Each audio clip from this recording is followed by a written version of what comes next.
I genuinely thought that no matter who was in, and if they wanted to get rid of borders, that we would all recognize that that's globalism and to say no. So I don't know.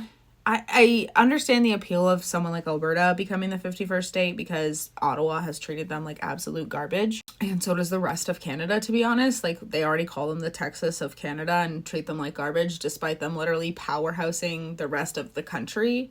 But it is a sad day in Canada when our democracy just seems to not be working in the slightest. Genuinely, because you can't tell me that if this was, like I said before, 10 years from now, Pierre Poilievre's been in, and we switch up the conservative leader instead of actually having an election, that the lefties would be okay with that in the slightest.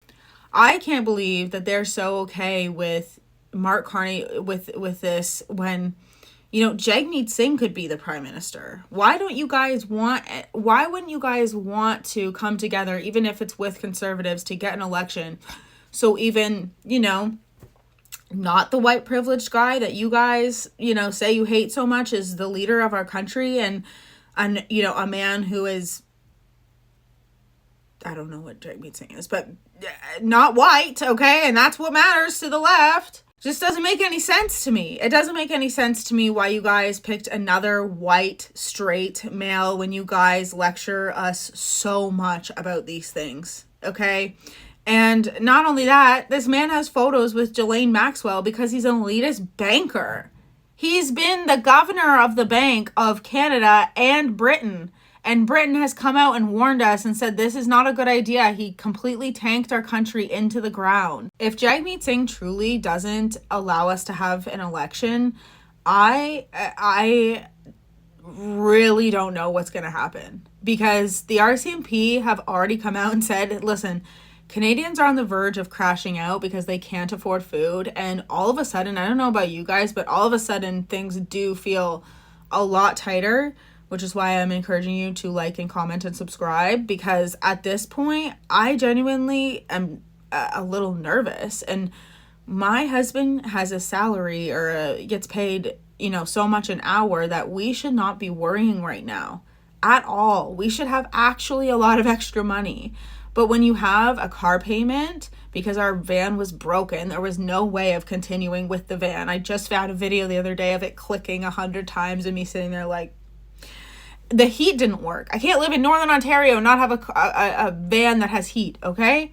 When you have a car payment and a vehicle payment and groceries are $900 out of your paycheck because it's $400 per week plus gas, guys, it is becoming harder and harder, and more Canadians are probably like me, where they're very honest and they don't steal, and we do not participate in crimes, although we continuously watch people get stolen from, have their entire livelihood stolen from, people like me, people like all of these people who I know who have had tons of money stolen from them. Why? Because I talk about it and people have talked to me about it. It's like, I just need you guys to understand something. That Canadians have had enough. And I don't care what MSN, BC, what CBB, CCB, what is it? Oh my gosh. CBC. I had to look it up. I had to look that up because there's so many CPP, CCCP, all of those different things. I digress. Mark Carney is the super villain that nobody wants in office. I think that all of these so-called supporters are mostly bots, okay? There has been a concerted effort, at least on TikTok, and I guess on YouTube as well. It's just harder to reach an audience on YouTube. Since the convoy, to expose all of the Liberal and NDP shortcomings, okay? And all of a sudden, there's all of these different people, who love the Liberals, love NDP, and they're on there talking about, we can't let Pierre Poilievre win. No. The language should be that you're going to beat him. Like, you're going to beat him in the race. You can't say you can't let him win. That's not democracy. God. Let's go back to being a country where we hold people accountable, where we have elections, where our Liberal and NDP don't have a form a coalition and just excuse corruption because, you know, they're just going to adjourn the meeting and not continue the meeting and filibuster it the entire time to make sure that the truth doesn't get out there. They can't let, guys, they don't want to let Pierre Poilievre win because Pierre Poilievre is going to expose, just like Doge did to the Democrats. And once we find out just how much our crap has been embezzled, just how much we find out that the NDP and the Liberals have been corrupted, they don't want to let that happen, which is exactly why we didn't get an election and we got the selection. Okay? So you guys let me know. What's your thoughts on Mark Carney? I personally don't think he has enough charisma. I don't think he has enough velocity. I don't think that he is leader material in the slightest. He is meant to be a globalist elitist like Jeffrey Epstein, who is in the shadows but never a leader. Justin Trudeau worked as a leader for so long because he is a good actor. Mark Carney is not an actor. Not at all. Nor is he good looking. Okay, Pierre Poilievre and Jagmeet Singh, I don't like giving compliments to Jagmeet Singh, are way better looking and younger than Mark Carney. And by the amount of women who admit in Canada they voted for Justin Trudeau because he was good looking, I think that matters, okay? Carney looks like a baby Grinch, and he's not confident. I genuinely think that all of this praise for him is absolute bullshit. I think it's bullshit, and it should show you guys how much our media kisses ass to the Liberals, because the clear and obvious choice for the left should be Jagmeet Singh in hypothetically the world of the left, because like I said, he's not white. He is, you know, always doing trends and shit, always connecting with the youth, which is basically their vote. So I don't know.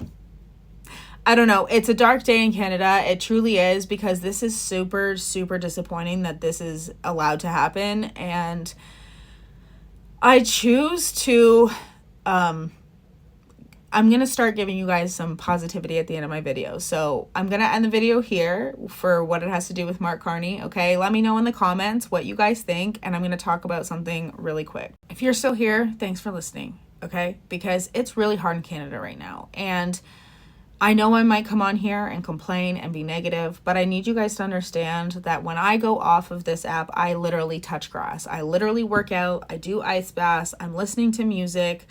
I am hanging out with my children. I am, playing board games with my husband. Right now, it's not even really an option to go thrifting in Canada because we are so poor and thrift shops have become so unbelievably expensive. And it can be just so disheartening to not even be able to afford to thrift. I know, I completely understand. But I want you guys to hold on tight, okay? Because Canada will be better. Think about how spring's coming, how beautiful Canada is in the summer, and how much we get to do, even if we can't afford to do a lot this summer, try to find the things that are for free, try to go to conservation areas, try to go on hikes, try to do all of the things that you can do that are cheaper. I know in Southern Ontario, that's really, really hard to do, but in Northern Ontario, it is a lot easier. And just know you're not alone. Okay, we're all struggling right now, and I am actually one of those people who is in this with you. Okay, I don't have a lot of money. I don't have a lot of whatever. Okay, we're very, we would be higher middle class if this was a normal fucking economy, but we're not. I'm just a normal person just like you. So, yeah, I just wanted to give that little bit of hope at the end, because I don't want my videos to just be negativity, because we do live in a beautiful country and we cannot let these people define us, nor can we let them define our country. Okay, so love you guys. Please have a great day, and let me know what you guys, if you also have listened to this far, let me know what you guys do to make sure that your days aren't just filled with dread and doom. Okay, because it's very hard to live in Canada and have little to no hope. Yeah, have a good one, guys. Hey everybody, this is your daily reminder that the Prime Minister of Canada has had a picnic with Ghislaine Maxwell. Yeah. Hi, everybody. Welcome back to the Freedom Pines podcast. I'm your host, Jamie B. And welcome to hell. Sorry, Canada. Sorry, back to my podcast where I am in hell. Yes. I just want to say that we have never, instead of girl boss too close to the sun, dictatorship too close to the sun until now. This is the most concerning thing that I have ever seen in my life because, first of all, this wasn't supposed to happen. Justin Trudeau has known that his popularity has been dwindling since he froze the bank accounts of the truckers and people who supported the truckers, which was, by the way, people protesting for their bodily autonomy to be upheld. And this should not be happening. They knew what was coming with Trump. They knew. And they used this whole manufactured ordeal to make themselves look better. Now, here's the thing. Mark Carney, there are so many people out there who think for some reason that these polls are all true and that Mark Carney is going to prevail and take over Pierre. Now, here's the thing. I'm not going to be like Kamala voters where I'm like, yeah, she's got this in the bag and then make a fool of myself. But I want to tell you guys one thing before I get into Mark Carney. The reason the conservatives win so many, and I'm talking like Doug Ford and because I know people are kind of really shocked that Doug Ford won, but and I'm thinking back to our MPs and MPPs in our conservative ridings, and that's because conservatives go door to door. Conservatives act like normal people. So I know that people are talking about Pierre not going on podcasts right now. I want you guys to understand that Joe Rogan and Theo Vaughn are really well-established podcasts. Now, I'm not saying that he shouldn't go on non-well-established podcasts, but non-well-established podcasts have to use extreme clickbait title, like clickbaiting the war. Don't expect Pierre Poilievre, and I don't mean to throw shade, okay? I genuinely don't, because I know the name of the game. I completely understand it. To even get your videos viewed in Canada, you have to have catchy thumbnails, catchy titles, all of those different things. But don't expect him to go on a podcast that's been thumbnailing his demise for views and clicks, okay? Like, he's not going to do it. And not only that, I'm glad that he didn't go on that American podcast, because what's the point of Pierre Poilievre going on an American podcast where Andrew Tate has been interviewed? There isn't one, okay? Pierre Poilievre has gone he hasn't gone door to door. I don't know, maybe he has, but conservatives go door to door, okay? I think more, I think NDP might as well, but I think conservatives have a good way of being realistic people, and I do genuinely feel as though the NDP, mostly liberals, have become the party of elitists completely. Pierre Poilievre hosted a rally last night in London, Ontario, and it gained 2,000 supporters. I really don't think that people understand how much work Pierre Poilievre has put into this campaign. Because campaign, yes, has to do a lot with optics, social media and stuff, but it also has to do with connecting with real fucking people. And that's what Canadians need, and that's what Canadians want. They want connection. They want a real person. They want someone who has maybe struggled in their past. And you know what? Everyone says Pierre Poilievre is a career politician. He's done nothing else. He has been continuously voted into his ridings. You know how hard that is? That despite it being a very liberal wave, Pierre Poilievre was still elected in his area by the people, probably because he's a personable guy and probably goes door to door. That's just what I've learned, is that the conservatives are more personable. He has been, and yes, Mark Carney is stealing his ideas, and he said that he's cutting the consumer carbon tax. Fine, that's fine. Pierre Poilievre has way better ideas. I'm way more confident in Pierre, okay?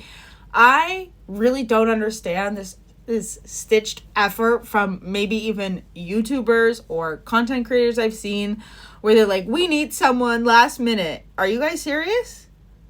No. No. These people, if you have seen Parks and Recreation, you will know how much effort goes into a campaign, okay? This is not just, Pierre Poilievre has been thrown so many loops. Who would have thought that, like, the Liberals have been saying Pierre Poilievre's going to cut. They're going to cut the carbon tax. And then they've been like, he doesn't have a plan for climate change, but, you know, we're cutting the carbon tax. We don't have a plan. We don't have a plan for climate change in the slightest. But we're going to copy his idea. I don't think people are fooled. Okay, I really don't. I don't think people are fooled.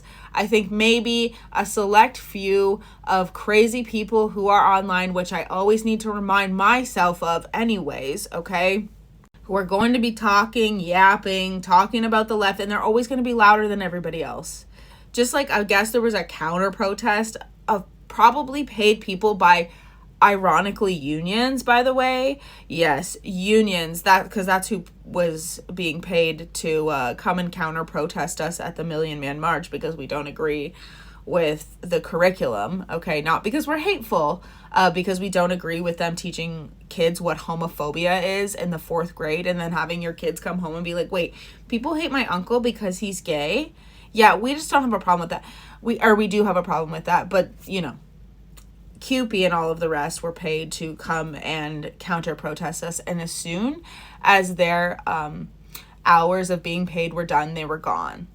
Yeah, so they certainly I drove 7 hours because I care about this subject so deeply, and they had to pay to be there. So I'm sure you guys care about the LGBT community so damn much. But all that's to say is that I don't think Pierre Poilievre's campaign has lost as much steam as the media wants you to think it has. Look at Kamala Harris.